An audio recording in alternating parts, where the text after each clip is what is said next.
pracujem ako špeciálny pedagóg v Centre pre deti a rodiny v Prešove.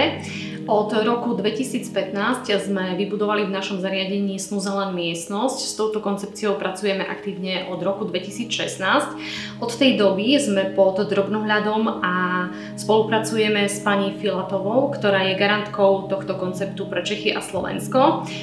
Naše zariadenie pracuje s touto koncepciou aktívne. Zmysel tejto koncepcie sme preniesli aj na lôžka našich viacnásobne znevýhodnených detí. S touto koncepciou pracujú nielen vychovávatelia, psychológovia, špeciálne pedagógovia, ale aj naše sestry.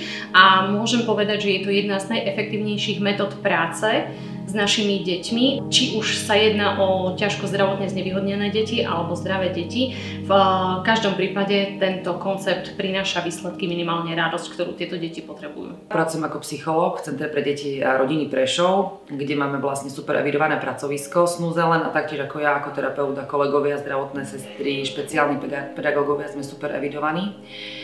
V mojej práci vlastne Snúzelan prospel takto, že v podstate my s deťmi pracujeme na základe nejakých už daných ako keby podmienok, čiže našou úlohou je urobiť nejaký screening, nejakú vstupnú psychodiagnostiku, vytvoriť nejaké hlavné plány a vyhodnotenia a Snúzelan vlastne nám pomáha ako keby nazerať na to dieťa, ako je jedinečné a podporovať našu prácu úplne v inom teda slova zmysle, čiže nepracujeme len s dieťaťom ako s nejakým dieťaťom, ktoré ku nám prišlo a teda my ho máme nejako tam začleniť a vlastne ohodnotiť, vyhodnotiť a vytvoriť mu nejaký plán, ale práve naopak tá Snúzelan nám otvára ako keby úplne iné pohľady na to dieťa. Asociácia pomoci postihnutým APA je občianske združenie, ktoré od roku 2009 aktívne pomáha rodinám so zdravotne znevýhodneným členom rodiny v rámci celého Slovenska. Poskytujeme im okrem poradenstva a coachingu finančnú podporu pri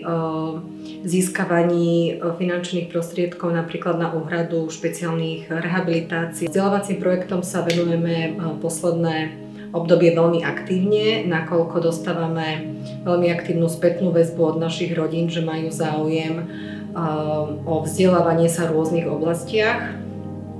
Momentálne za posledný rok a dva evidujeme nárast detí s porušením autistického spektra aj u nás v klube APA a aj z toho dôvodu som v spolupráci s našim partnerom oslovila pani Renátu Filatovú so žiadosťou o uskutočnenie a zorganizovanie vzdelávacieho víkendu pod názvom Vyriežme to spolu a Vyriežme to spolu 2 a vlastne oslovili sme pedagogických asistentov z celého Slovenska, ktorí by mali záujem dozvedieť sa viac o Snúzelan terapie aj z tej praktickej časti. Tak sme veľmi radi, že sa nám to podarilo a že sme mohli zorganizovať víkend určený pre týchto špeciálnych pedagógov.